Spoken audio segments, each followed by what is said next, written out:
Yeah. Okay. We're on. We're Yeah. on. Yeah. Okay. Go ahead.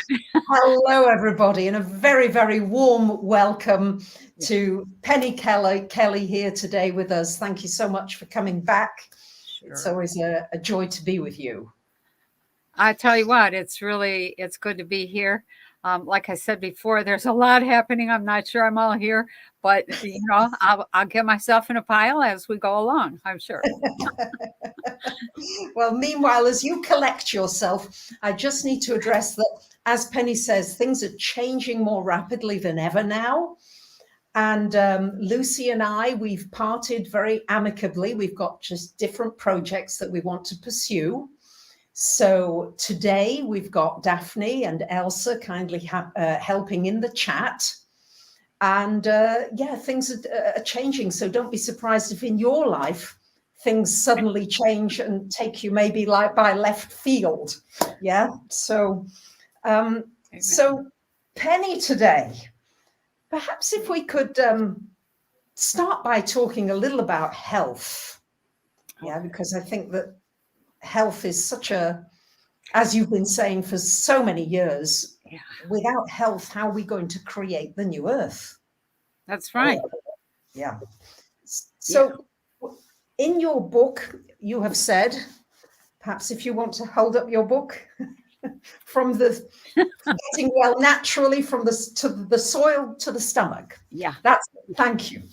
And you said that we are now 5 generations, I believe, away from the soil. Right.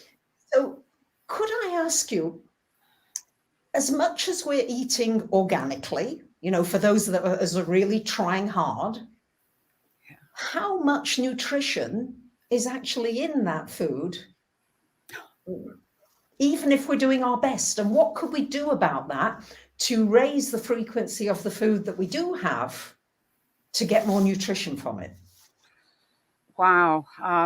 Do I have to tell the truth? There's not much in the food. And it's been 10 years since I was up at Dan Carlson's place up in Minnesota, or Wisconsin. He's right on the Wisconsin-Minnesota border. And he was having food tested. And I remember when we were there, the results came back from the oranges that he had tested, and there was 0 vitamin C in those oranges. And that was such a shock to me. I was just blown away. My thought was, well, why are we eating that? Why are we eating any of that stuff? But it looks good. It looks pretty. And so but it's not rebuilding. What has to be in the soil are minerals, and the plants then pick up those minerals. They build themselves out. They build their fruit out with those minerals, and then the minerals make the proteins and the vitamins. All of those things are possible if you have the minerals there. Minerals contribute frequency. And without the minerals, you don't have the frequencies. And without the frequencies, you don't get the chemical reactions that create the actual nutrition. So the minerals are an important part of that nutrition, but that's just the foundation, if I can say it that way. So it's really a tragedy that we have moved away from the soil, don't know anything about growing food. I mean, we know enough, a lot of people know enough to put a seed in the ground and water it. But then what? And what sorts of conditions does that particular plant need? I was just talking to somebody the other day, and they were saying, my cabbage, or my, I think it was cabbage and Brussels sprouts, never do very well. And my peas won't sprout. I said, when are you planting them? In June. I'm like, well, those are cold weather plants. They don't like heat. They won't germinate when your temperature goes up, and plants stop breathing at 85 degrees Fahrenheit. So it's, there's so many things that people do not know about timing. in terms of food. And then, of course, as we move away from the soil, we get these degenerative effects that leave us more and more, let me say it more nicely, leave us less and less capable of understanding what's wrong. What are we missing? And so it just compounds itself. And so here we are, 5 generations away from the soil. Typically, you cannot reproduce anymore. And there have been plenty of studies that have worked with animals deliberately, not giving those animals nutrition to see how long does it take before those animals can no longer reproduce. And if you then if you start trying to reverse it, how many generations does it take to reverse? And 5 generations, you can't reproduce anymore. And it takes a minimum of 3 generations to begin to rebuild the individual structures that would allow for reproduction. But if it's too late to reproduce, you can't even get that far. You can't get anybody to rebuild. And so here we are. It's we're at a critical point, and ever so often I'll say something like, you know, if we don't stop what we're doing or reverse what we're doing, we're not going to make it as a civilization. And for most people, that's like, ta-da, right over their head. That's not a joke. We are at 5 generations away from the soil. We have also not understood the difficulties caused by using, oh my God, it just slipped my mind. That popular weed killer that's out there. Roundup. Okay, so how does Roundup actually work? Why can you spray Roundup and things will die? The reason is because Roundup prevents the uptake of minerals, and so the plant dies. You have to have daily nutrition, whether you're a human, a plant, or an animal, in order to stay alive. And Roundup prevents the uptake of minerals. So now we have a whole population that's full of Roundup, and they're not getting healthy even when they take vitamins and minerals. Why? Because they have enough of that stuff in them that it prevents the uptake of minerals in them. So it's we're not understanding how deeply connected to the soil we are and what we're doing in terms of growing food. We're not growing food, we're growing poison. We're growing our means of departure from this particular dimension of existence. So that's a start. And then there's a whole cascade of effects that occurs in response to that 5 generations. Hang on a second. Sorry. All right. It's all right. Yeah, it's one of those days here, like I said. Oh my gosh. So No problem. hang on. I just want to, let me just read through some of the generational effects of Sure. So generation 1, the very first generation of children born from parents who switched their diet from the old time diet to what's called the Western white man's diet, which is sugar, canned vegetables and fruits, jams and jellies, and alcohol. That's the base of the Western white man's diet. That's what it's called. So the first generation ends up with bad teeth and cavities. Their teeth fall out before age 30, sometimes when they're in their teens. There's crowded teeth because you have to have enough minerals to build out the whole jaw. When you don't have enough to build out the whole jaw, it gets narrower. And then there's not enough room for all the teeth. And so the teeth end up pointing in every direction. And now you need braces. You'll get the very first beginnings of birth defects. And the very first birth defect that shows up in a lot of people, it doesn't matter what indigenous group they're from, is a club foot. A second thing is cleft palate. So there's an increasing susceptibility to colds, flu, chickenpox, measles. Those things do not come around. They don't have any effect when you have what's called high level immunity, high immune function. You don't get those childhood diseases. And so that's a sign right there. All of a sudden we're susceptible to all these little nuisance things, and some of them are really dangerous. They set us up for trouble down the line.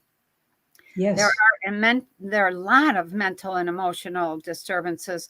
People tend to want to drink more and more and more, and they have susceptibility to tuberculosis, diphtheria, and pneumonia.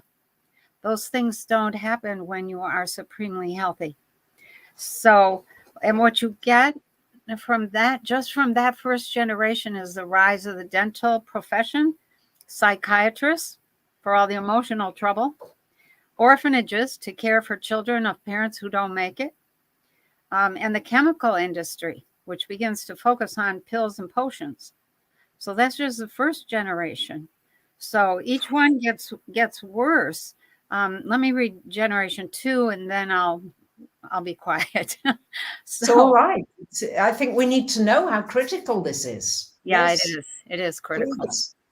So generation 2 gets everything that happened to generation 1, plus now more serious birth defects such as blindness, deafness, increasing risk of cleft palate, spinal bifida, a decrease in IQ, a tendency toward depression, serious depression, crowded teeth worsen, people die from flu, measles, they end up with fatigue.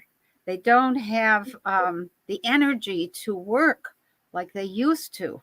And so they settle for jobs. There's 50-year-olds with heart disease, arthritis, and cancers. Those don't show up in the old indigenous populations. And people leave the land to take jobs in cities, leaving fewer people to grow food. So, generation 3 gets everything from generation 1 and 2. However, you get allergies showing up, ADHD, special needs children. People start needing glasses. 12-year-olds need eyeglasses. Eyesight worsens all the way through life. Further decreases in IQ. Animal fertility drops. Thyroid and adrenal dysfunctions show up. There's weight gain because there's nothing in the food, and the body keeps calling for food. It keeps calling for nutrition, and there's nothing in the food, but we eat it thinking we'll be satisfied, and we're not. High blood pressure appears, kidney failures, strokes, diabetes, and cesarean sections are necessary for people to give birth. So, and now you have cancers in 30 and 40-year-olds instead of 50, 60, and 70-year-olds. And all of those get worse as you get to generation 5, which is an inability to reproduce. Everything from generations 1, 2, 3, and 4. Serious defects in bone and nervous systems, autism, diabetes, heart disease, and cancers are rampant in 2 and 3 and 4-year-olds. Parkinson's, Alzheimer's, and dementia become common, and the worsening of everything listed above. So that's where we're at now. It's pretty serious. Yes, it's a huge wake-up call. To really realize that we're at a really, things are burning. We've got to do something quickly. Yeah, right. So what is the first thing that each person might do, that we might do even in our thinking, or where would we start? Okay, there's a couple of things that I would do. And I think that if I can say it this way, because there's no nutrition in the food, as a stopgap measure, you really need to think about supplementation. And that's a full spectrum. Vitamins A, B, C, D, E, all the B's, actually. Vitamin O, which is oxygen, K, there's just a whole bunch of things, all the major minerals, all the minor minerals.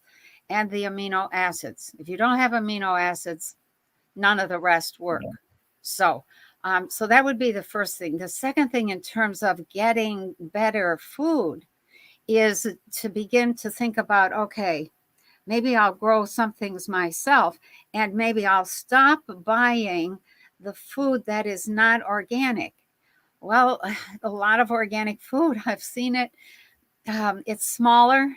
It isn't much better than the conventional stuff because the soil hasn't been renewed. You have to renew the soil, and that takes minerals, and it takes manure, and it takes some of the bugs, and there's billions of living critters in 1 teaspoon of living soil.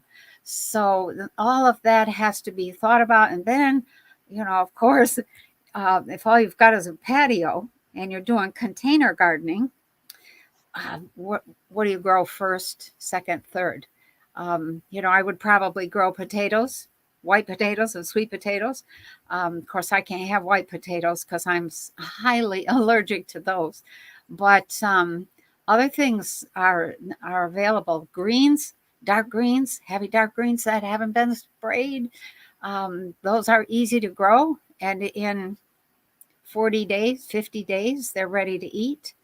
And that's you have to have dark greens in order to get certain B vitamins and other nutrients. So that would be a really good start. And then a few carrots, some beets. I don't know about corn on the cob. You could try it. How about sprouts and things like that? Are they absolutely? Are they yeah. Okay. Sprouts. When you sprout a seed, it has 800 times more nutrition in it than the finished fruit or vegetable will have. Okay? So keep that in mind. When you are in a crunch for high nutrition, sprouts are magic. When you eat the sprouts, it doesn't go very far. You'll get some nutrition, but what we often opt for is the seed produces a lot of bulk, and that bulk has a lot bigger variation of nutrition in it than just the seed.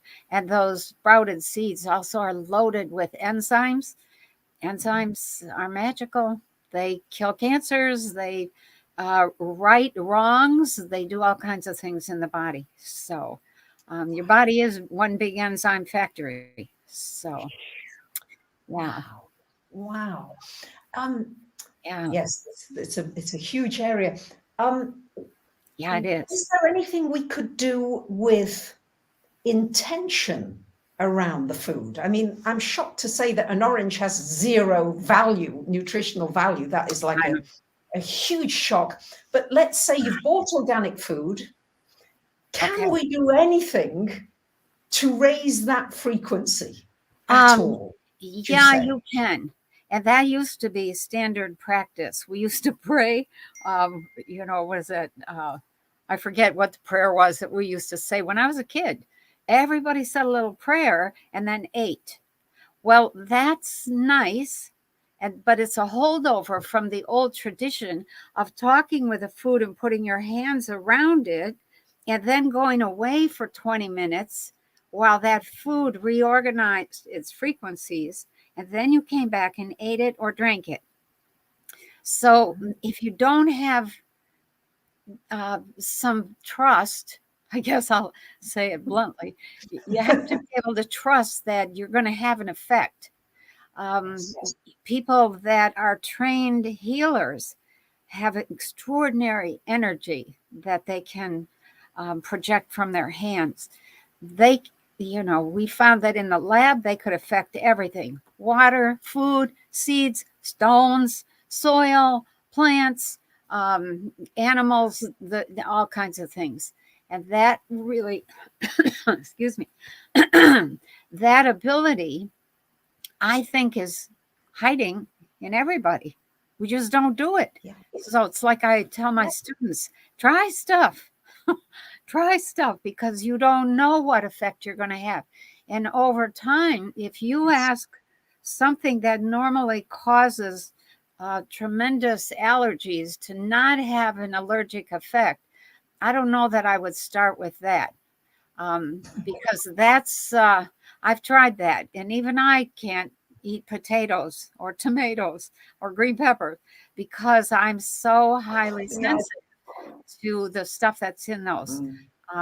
And so, I just have to eat other things. But I have had an effect in the lab on a lot of equipment and water and other things.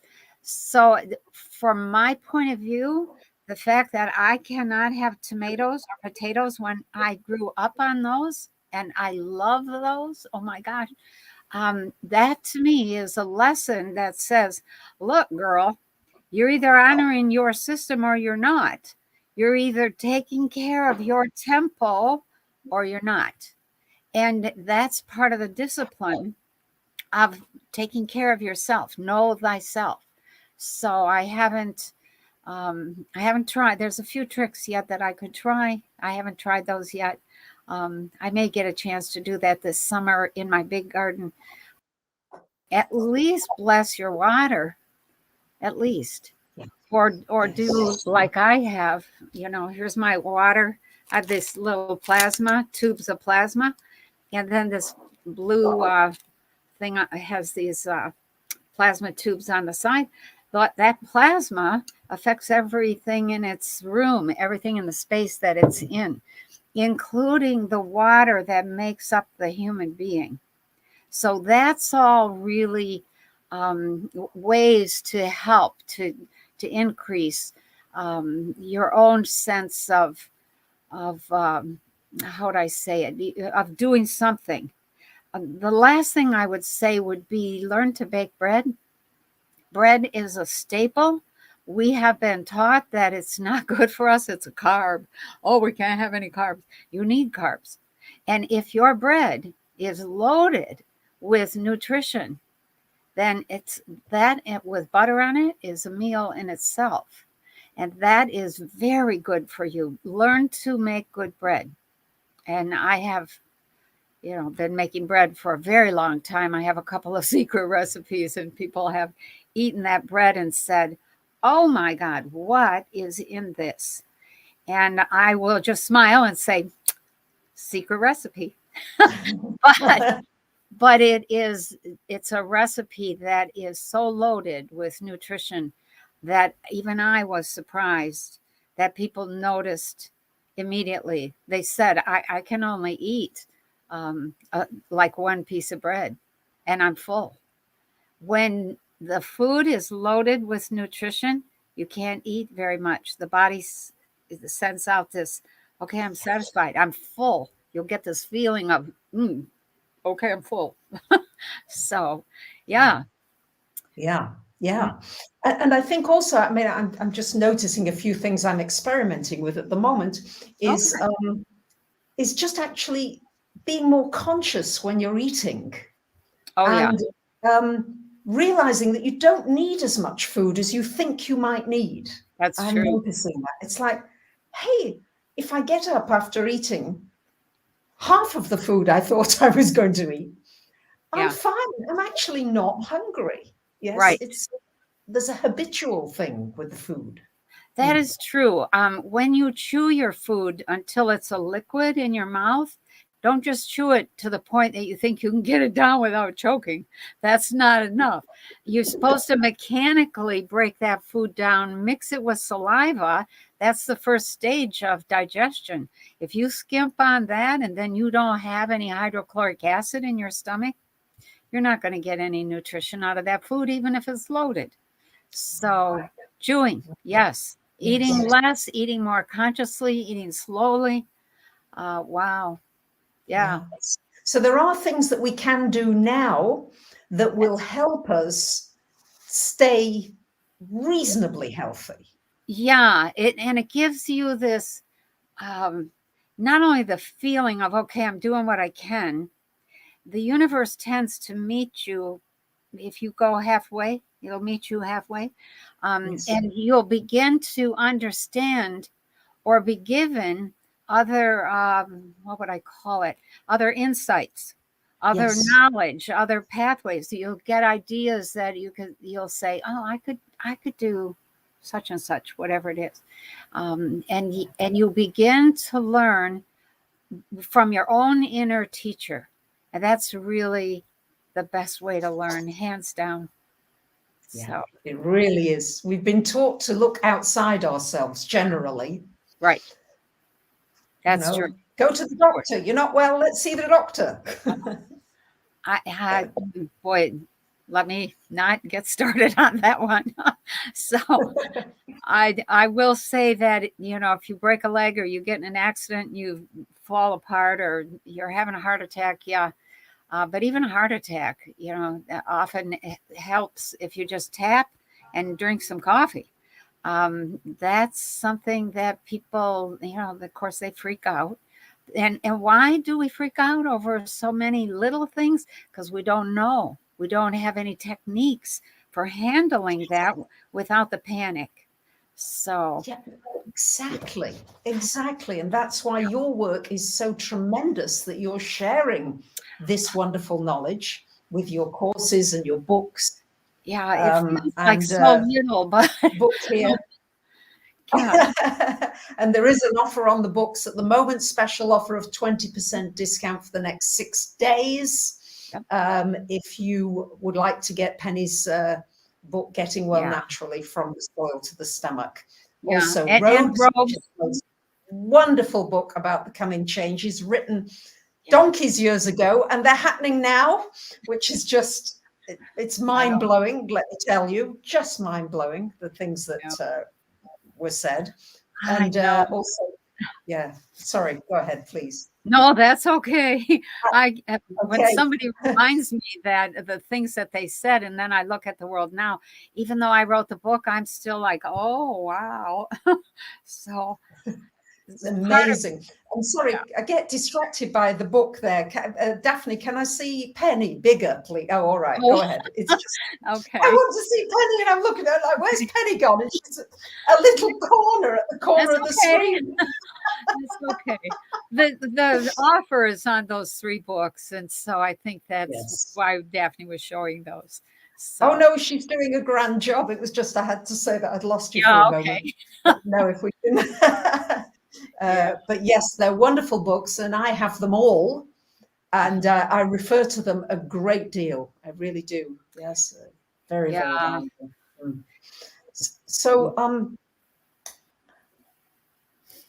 as far as the awakening is going, all right, because there is a huge awakening happening, and I think you're seeing in your life around you, just it's like sparks going off.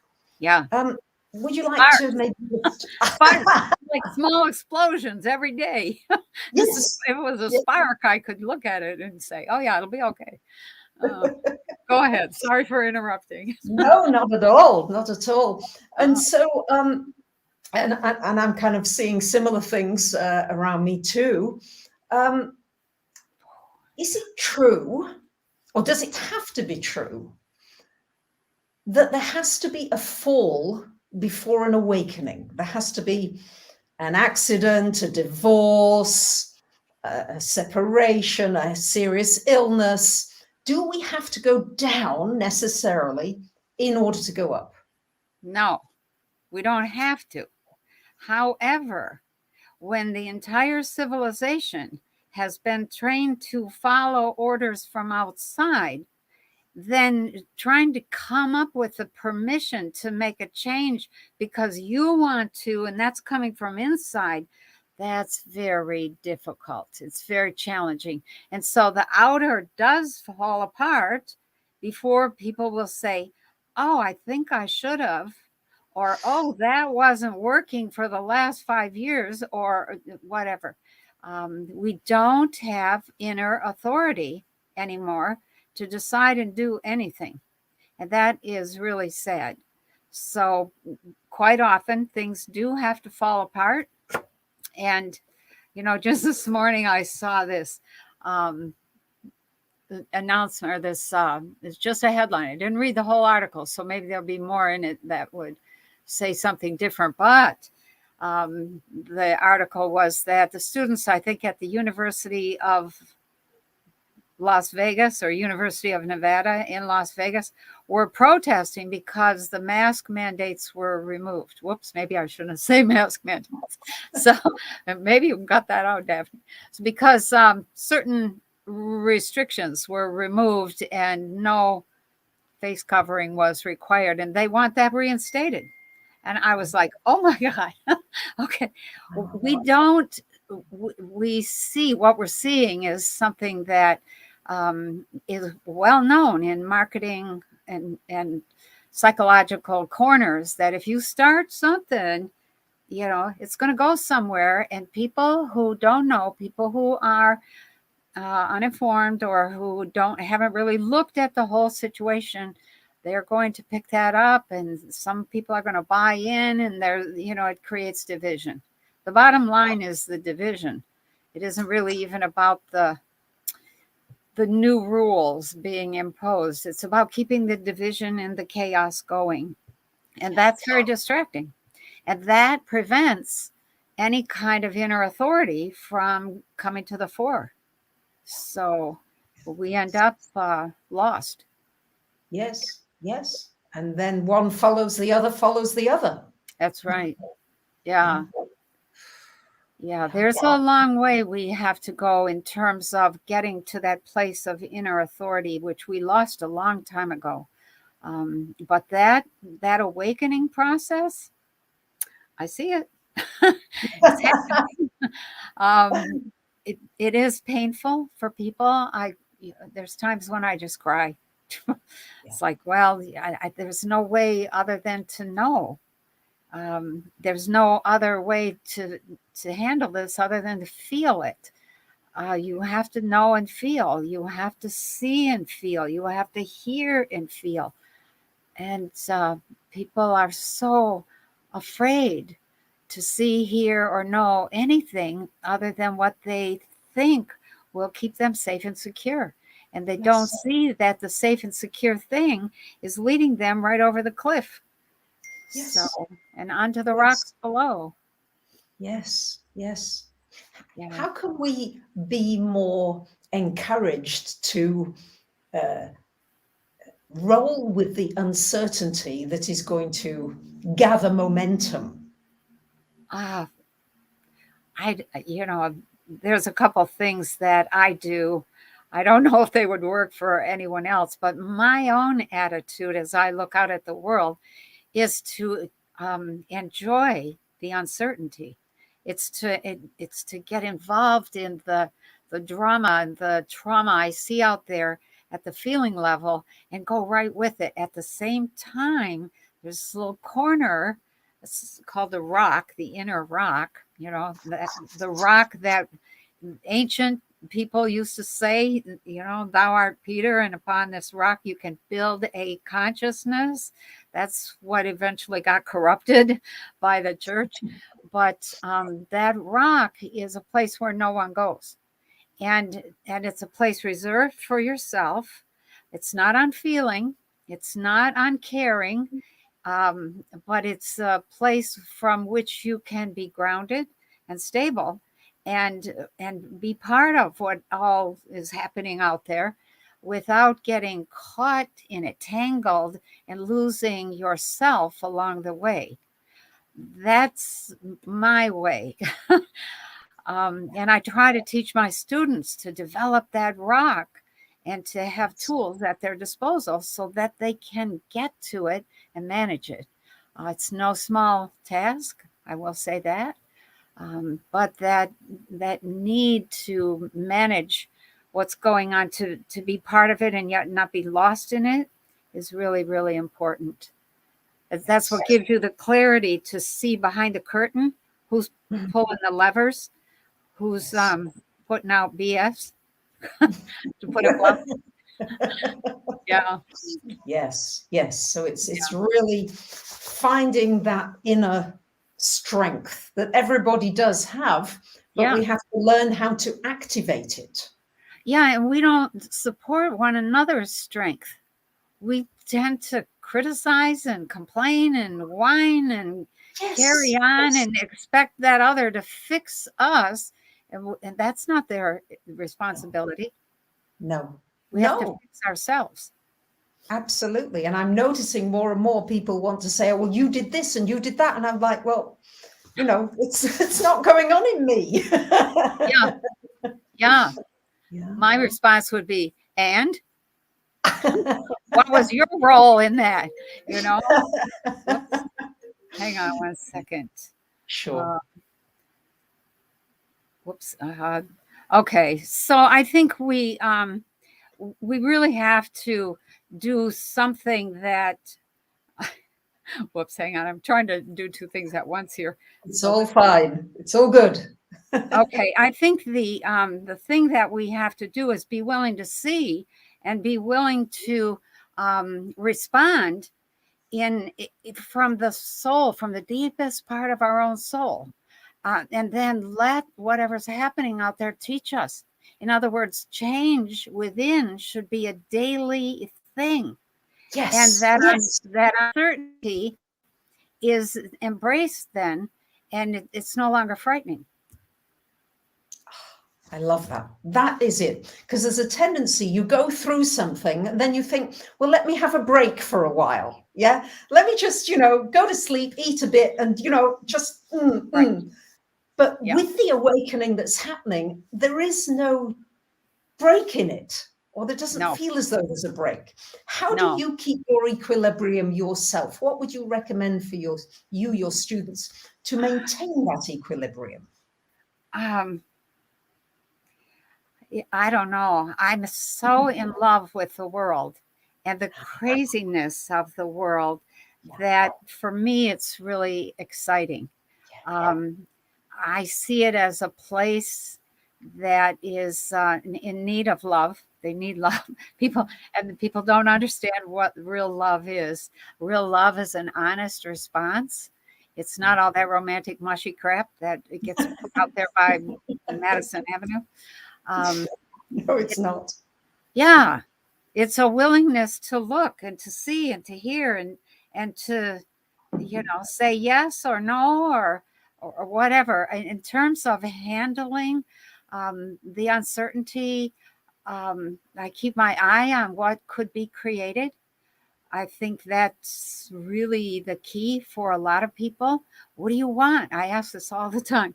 What do you want? Nobody knows what they want. They sometimes Yes. know what they don't want. But the world, I'm very clear about the kind of world that I want to live in. I want to live in a world that's healthy, that's fun, where people laugh and talk and share and work and create and dance and argue without trying to hurt one another. Stand for is a better way of saying it than arguing. I stand for this idea. I stand for that truth. Um, and that's something that I enjoy, that level of engagement, that level of creating. And Yes. Yes. And it's so joyful, isn't it? it is. Yeah. In the post office where I go, usually this teller, she's so miserable, you've no idea. She doesn't want to talk to anyone, right? And Yeah. I bound in, I go, Kalimera, Tikanome, Isikala, and all this. And by the end of it, she's smiling. She doesn't really want to smile, but she kind of begins to smile. And now Exactly. we're best friends. All right. It's taken a few months, but now she's, oh, hello. Yep. Very good. You know what, Bracha? I have had the same experience in the post office with somebody who was an out and out crab, always frowning. And I would just smile and make jokes and laugh and talk. And after a couple of months, she softened up tremendously. And I thought, wow, um, we can transform one another. Judgment, we have to make decisions, but we don't have to pass judgment in terms of people being good or bad. We do have to say, yes, I want that. No, I don't want that. Yes. But Yes. we don't have to make one another bad. No. And also leave the space for somebody to change. Exactly. Oh my God. Yes. It's one of my present gripes is that what was it? Somebody's I was telling one of my clients, this is a while ago now, in a consultation, they were saying, well, don't you remember when we did the previous consultation and you said blah blah? And I said, no, I don't. I said, and you need to let go of the past. You can't drag the whole thing forward, and assume that the person that you're dealing with today is the same person you were dealing with yesterday or last week or the month Yes. before. Yeah. Hooray.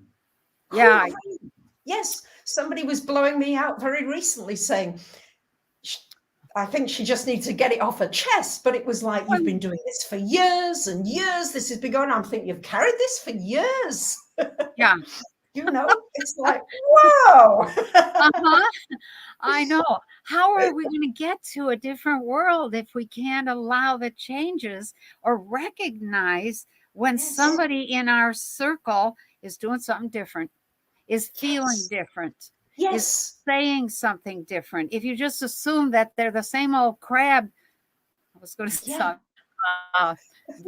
that you used to see, then you can't nurture that rebirth into being a new way. And why aren't we husbanding one another? To husband means to raise to fullness. We need to be husbanding one another and birthing one another. So, and it doesn't take much. It's little things of a daily basis that you can do. I have a flower man at the market, and he's so lovely. Yeah. He always gives me an extra rose. I buy carnations, and he gives me a rose now. I said, Michali, really? He won't let me go without the rose. I love it. So you can have these little friendships. Right. Wherever you go instantly. You don't have to have a long history. Yeah. That's true. That's true. And I think that sort of recognition that we're all here for one another. Some people will, go out of their way for you. And if you don't recognize that and be grateful, even if you don't say thank you, but you feel the gratefulness and recognize it, gets communicated telepathically. It's better if you say thank you. But you have to recognize it, at least in yourself. To walk away and be grousing and complaining, well, he's just trying to get me to do this. I'm like, oh, okay. That's not the right attitude. So that's somebody who sees the world as a giant con. Yeah. That's not the world. It's not. Yeah. And people really want to love and be loved, ultimately. We've just learned a load of habit patterns and behavior patterns that have, covered it all over. And now we have to uncover it all to be able to be healthy, to be well, to be nourished in every way. Yeah. Yeah. Yeah. And that, I think, leads to, let me go back to the subject of awakening for a moment. Yes, please. When you uncover all of that, you start this slow awakening process that is gentle and easy, and that results in this place of joy inside you. And that little spot of joy can grow. It is something that transforms the way you see the world. And that's the kind of awakening I would love to see happening. So that's critical. Yes. Yeah. I love your idea of planting the seed. Yeah. We're back to the soil again. Yeah. In a way. Yeah. Because it's all connected. And you plant that seed of joy. And eventually, I've had a few challenges lately and there's been a few tears, but you can't keep the joy down for long, right? It gets to the place where it's coming back up. Yep. Yeah, that is so true. Thank God. Thank God we are like that. So we're naturally attuned to joy, because in the human brain, this is part of what I teach in Intuition 1, the brain is constructed so that the human being is only attuned to two things. One is pleasure and the other is pain. So love, joy, happy, silliness, all that stuff, that's all under the pleasure category. And there's a million variations on that theme of pleasure. The other is pain and rage, anger, hate, meanness, mean-spiritedness. All that is triggers that pain response, and that's it. That's all that we are wired for. And the whole reason for the pain signal is to teach you, no, not that way. Don't go there. Don't do that. Don't say that. Don't think that. Don't feel that. It's like, no, move back toward pleasure. It's a guidance system that we have lost track of, lost understanding of. We're here to enjoy life. When we're not enjoying, we're doing something wrong. Move back toward the pleasure side. And that's a critical piece. And you can't define pleasure as taking advantage of others, as cheating others, as scamming others, as, hurting others. People do get twisted. That is psychopathic behavior. But true pleasure is absolutely pleasure on its face. Pleasure, love, joy, happy, all of those things. Yeah. So without the manipulation. Yes. And a bit of silliness is very good from time to time. I call that the cornball side of people, it's kind of corny, goofy. That's really necessary because we need that. We need to laugh. We need it. We've been so behaved, do this, do that, don't do this, don't do that. It's like, hey, come on, when you said you want a world that's dancing, so do I. I dance when I go into the shops. I'm swinging around and I'm, and I don't care what they think. I don't care. It's how I'm feeling. And so yeah. That is so true. And, I want to say this about laughter. When you laugh, the diaphragm moves up and down and it compresses the liver and it squishes the liver enough to dump some toxins. And laughter is very good for that reason alone, because it helps detoxify the liver. And people don't laugh, they freeze. That's like, oh, come on, sweetie. Let's loosen up a little bit here. Where's your funny bone? People are so afraid right now. They can't hardly laugh. Yes. And they need to. They need to. We've got to laugh, and things are coming up all the time, and not to have to have everything be so perfect and so, your ducks in a row. It's like, if you love something, then do it and give it away and see how you go on with your passion. You might create a business from it. It doesn't have to be absolutely ready or perfect. No. Yeah. No, if you're waiting for that, you're never going to get anywhere. So stuff happens. We, in our family, I have a very big family. And so we had what we called kitchen table businesses versus big corporations. And the kitchen table businesses were the only ones we trusted. And I look back on that now after 74 years and think, holy cow, that whole idea of the kitchen table business was based on the fact that we knew one another and we knew the business practices and the attitude and the way that certain people were. We didn't have big grocery stores when I was a kid. And so it was who you knew and what connections you had that made all the difference in the world, because those were the people who came around out to our place and said, you guys, could you use some prune plums? Or I have a bushel of apples here. Or I have too many green beans. Do you need some? I'm selling these while they're still fresh. That kind of thing.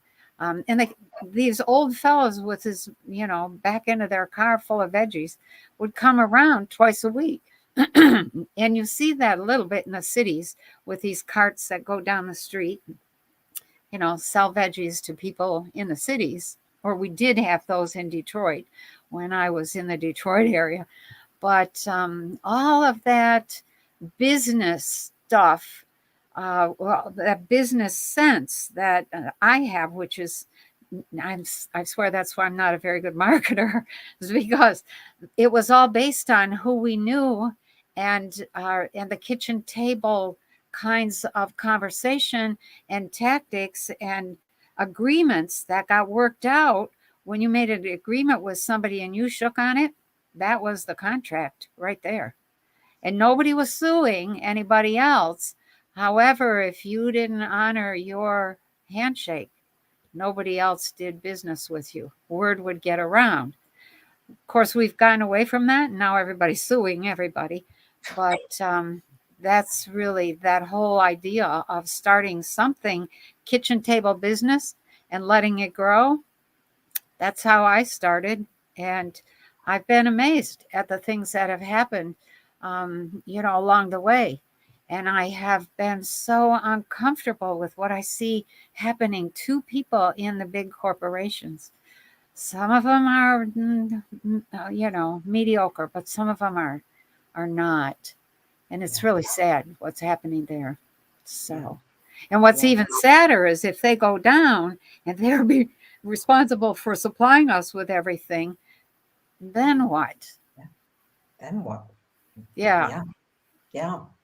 Which is why we need to prepare best we can, which is, Yeah, that's about it. You big. Yes. Definitely. I didn't want to interrupt you, but I would love now to share Penny's books, please, if we can, if you can get to that. And if there's any questions out there. Yes, I was going to ask, if there are questions.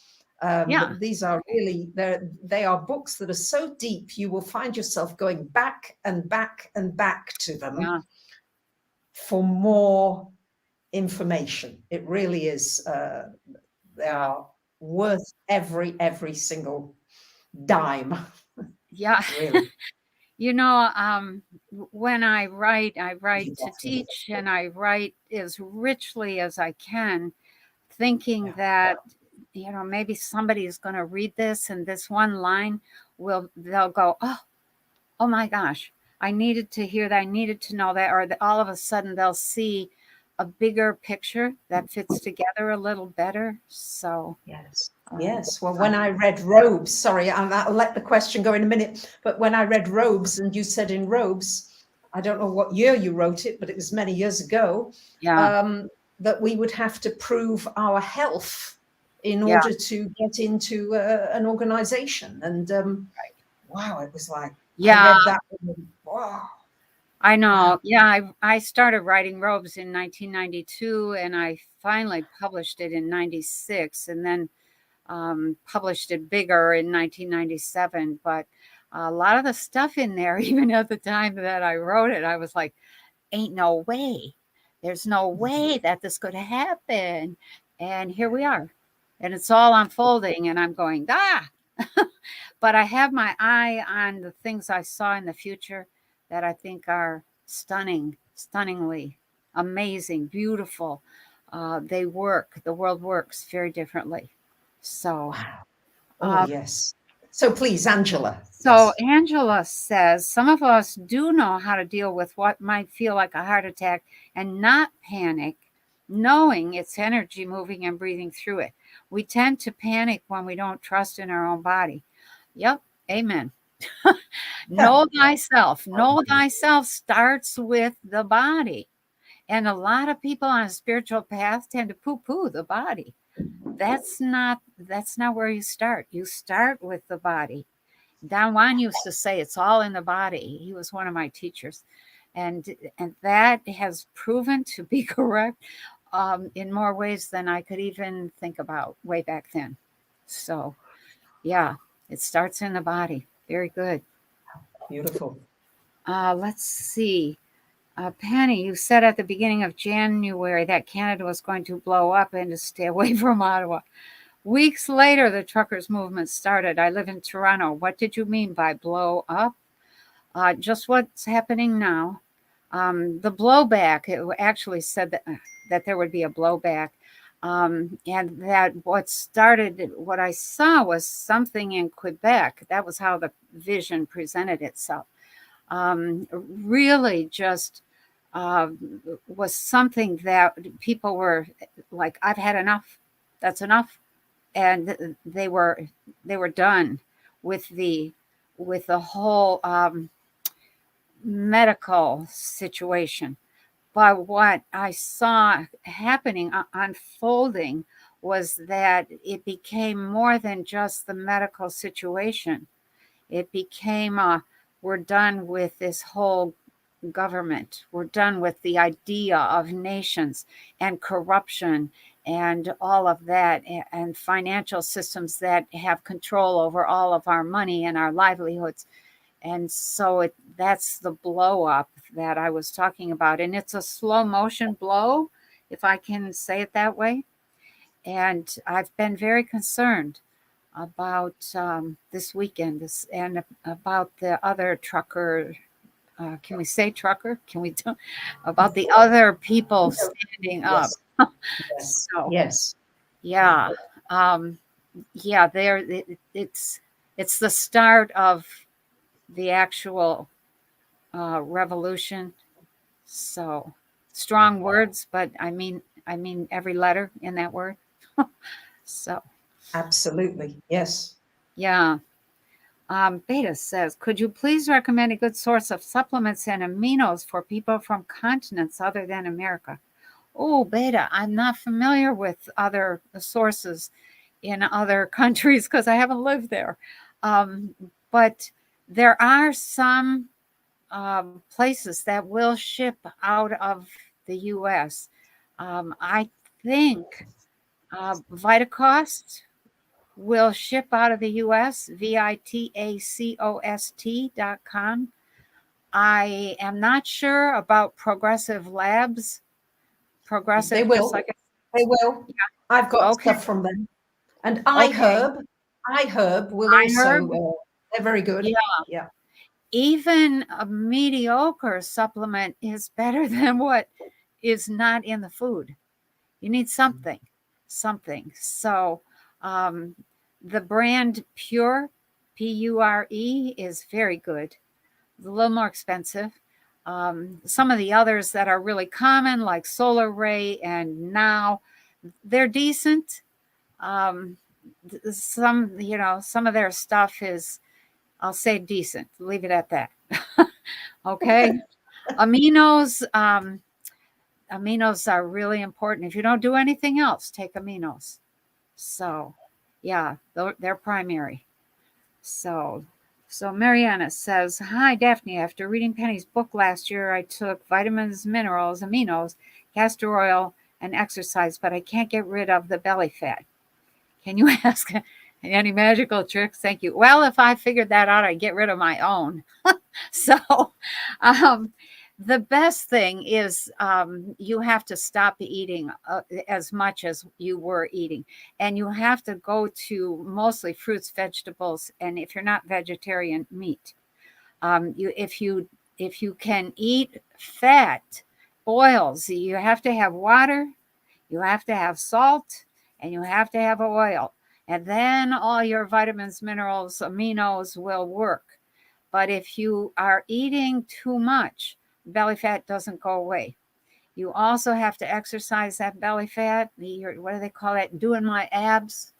My daughters are all, doing their abs, and they're all in great shape. But the perception that we have out there is that the belly should be perfectly flat.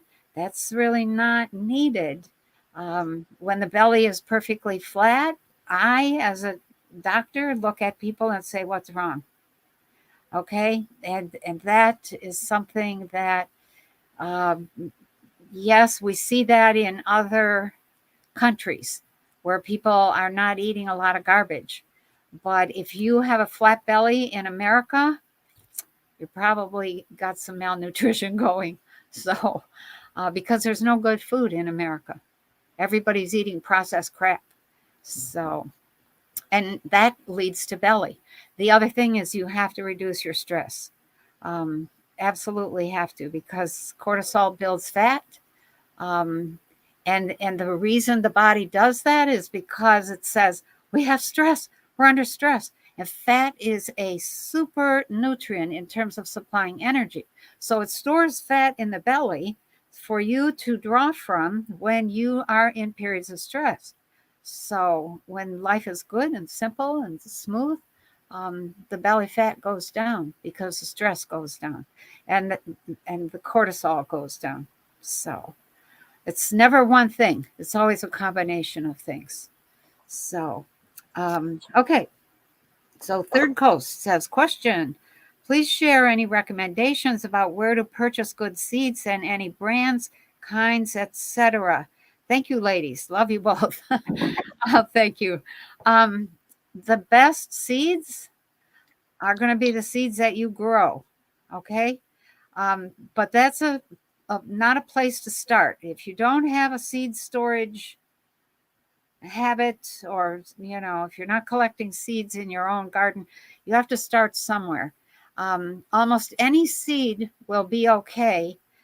Although I will say this, if you buy hybrid seeds, you're going to have to buy them again the next year and the next year and the next year, because they are not, they don't reproduce.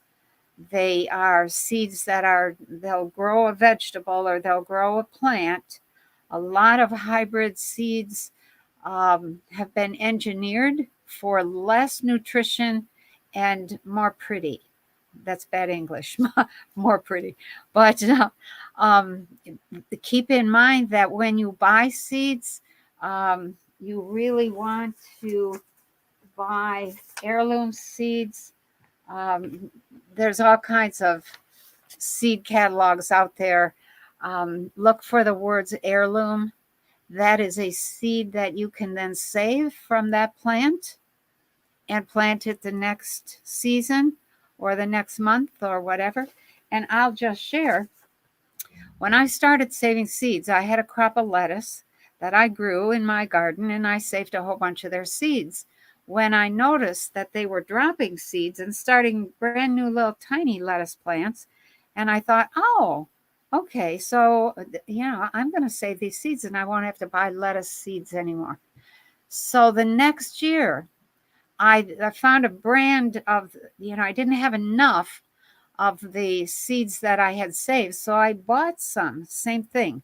And I don't remember what the brand was, but I planted the seeds that I had in a seed tray that I had grown.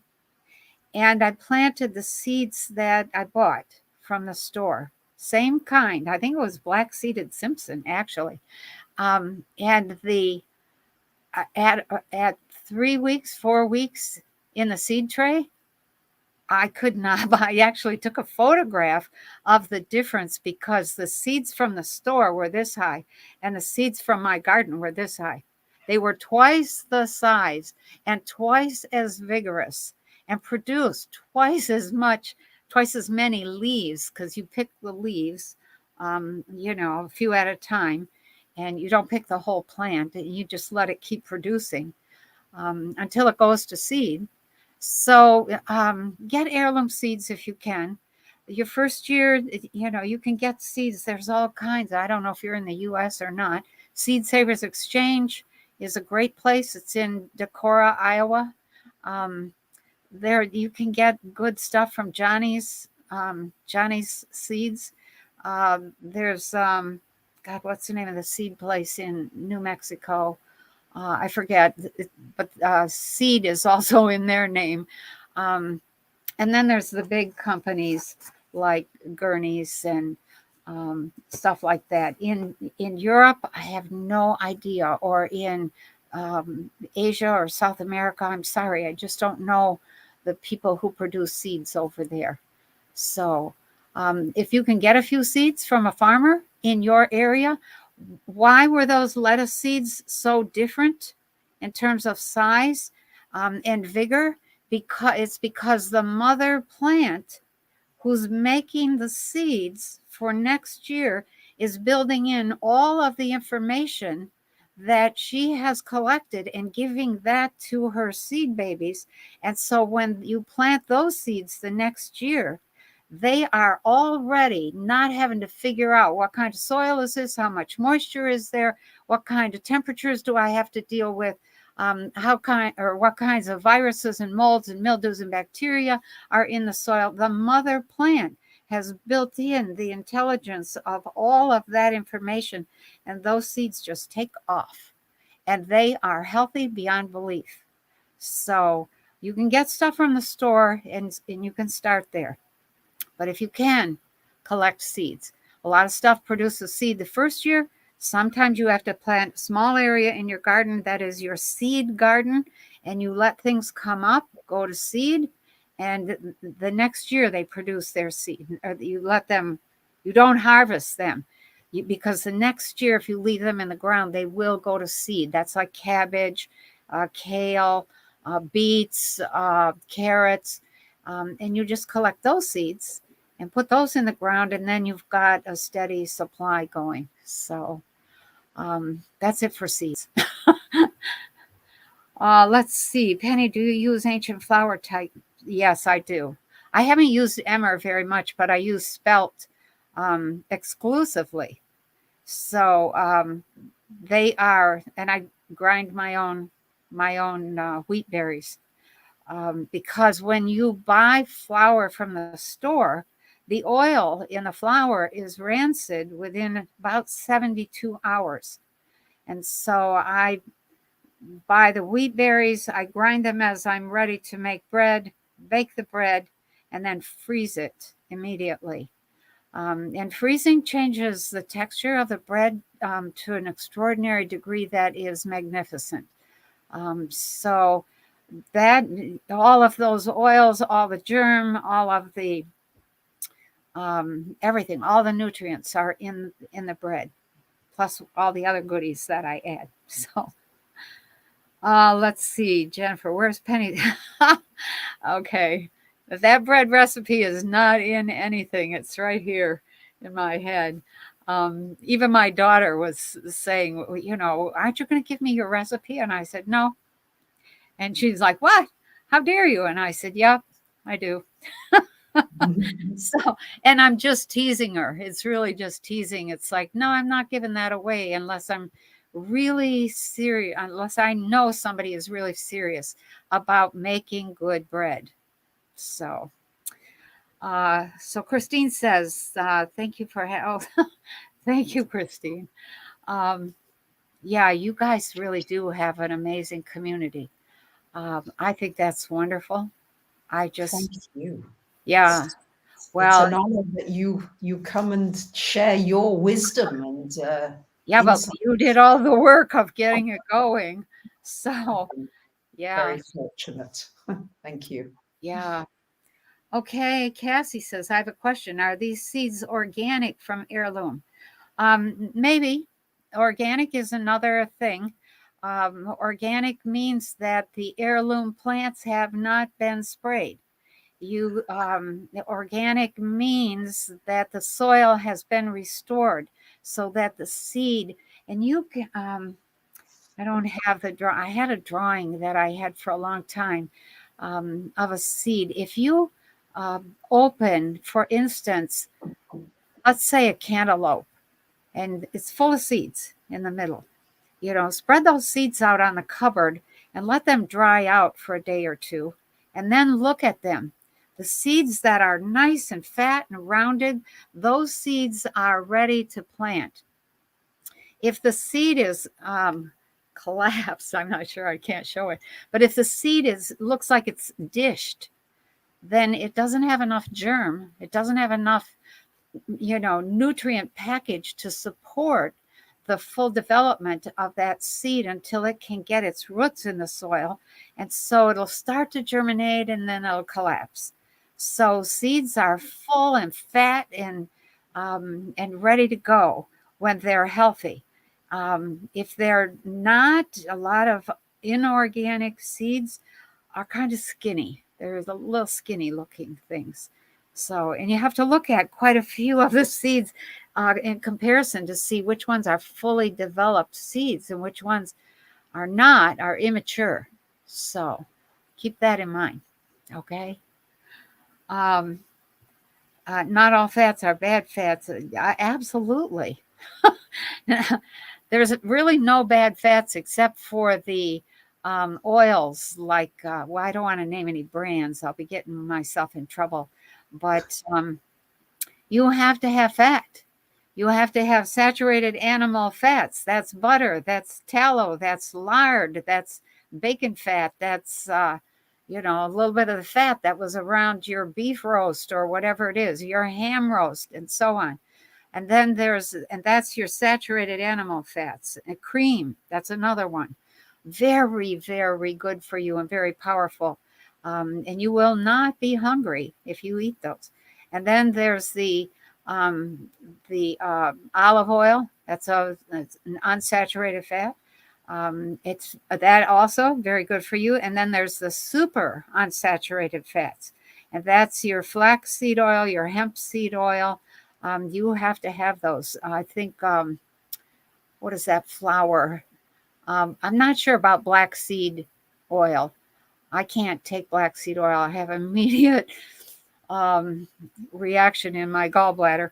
But there's another one. It's a flour. Those are super unsaturated, and they're very. You need all of them.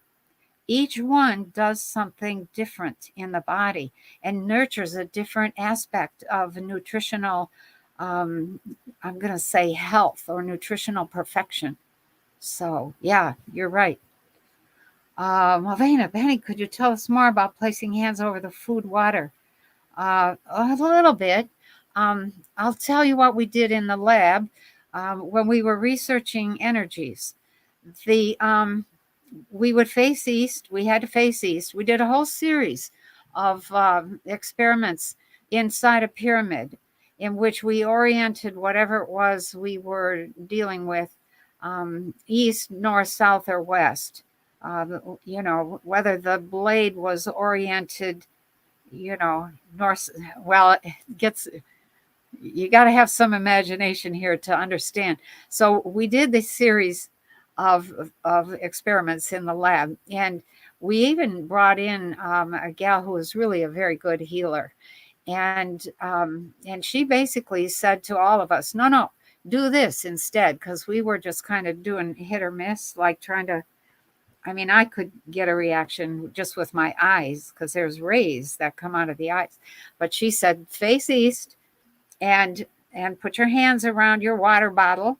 And for just a few minutes, stand there very quietly and imagine that you are this sun inside the water, and the sun is shining brighter and brighter and brighter, and until it fills that water, and feel that energy coming from your hands into that water right through the glass. And wow, we had quite a very strong reaction, and the reaction stayed. It didn't undo itself. We tested water from other people who sent water, from different places. We tested it to see, does this have a positive or a negative spin on it, and how strong is the signal? And the water that has been blessed by you and then drank by you is typically going to have 60% more energy in it. And that's huge. A significant response would be 25%, 29%.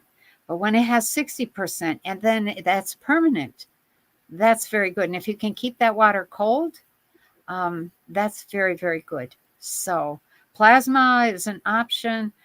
We tested water from John of God, even though he's had some difficulties and been discredited. Doesn't mean he didn't have some skills and some abilities.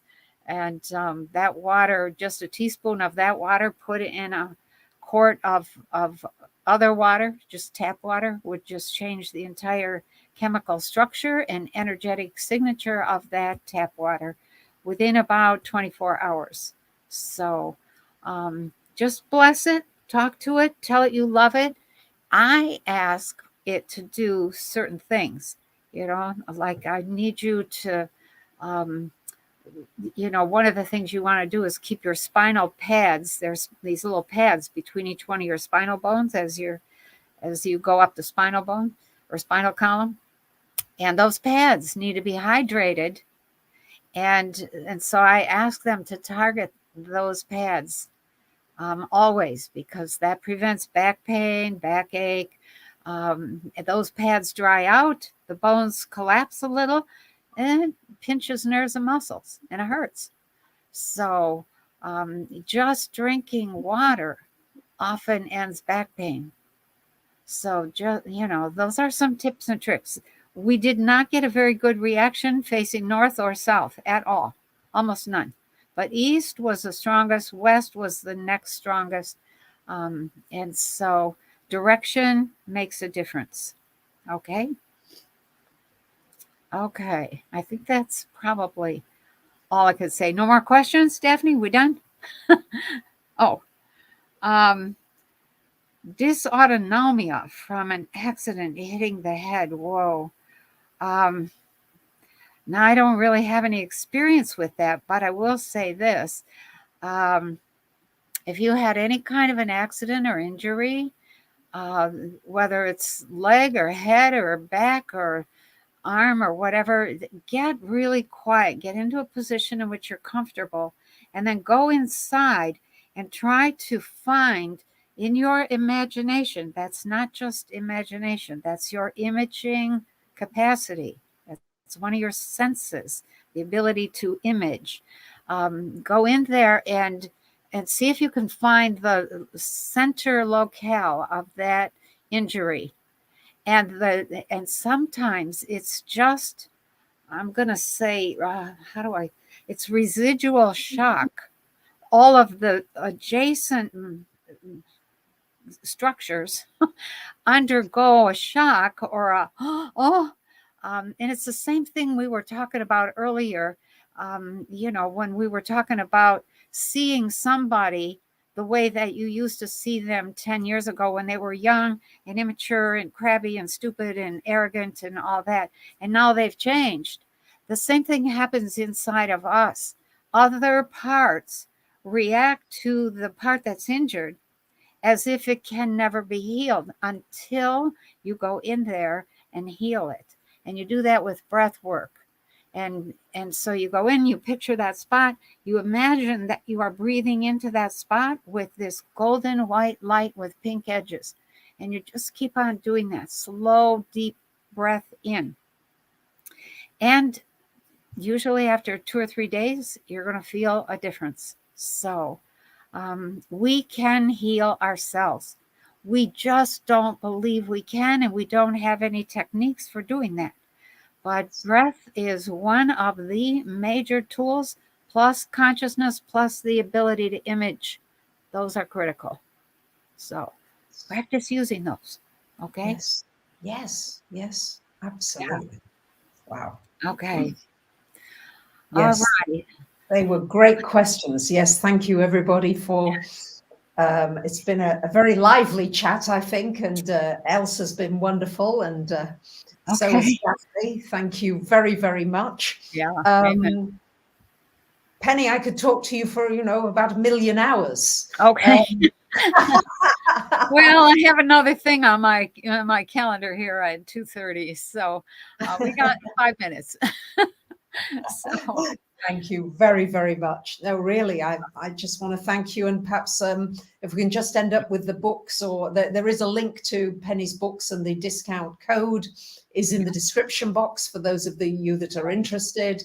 You can refer to those in the description box. All the links will be there to get your 20% discount. So, gosh, thank you so much, Penny. It's always a joy to be with you.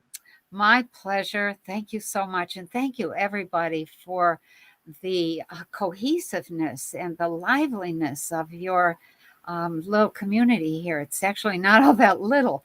I shouldn't use that word, but I'm impressed by that. So it gives me great hope that the world is coming together. So thank you. Yes. Thank you. Thank you, Penny. You're Thank welcome. you. Thank you.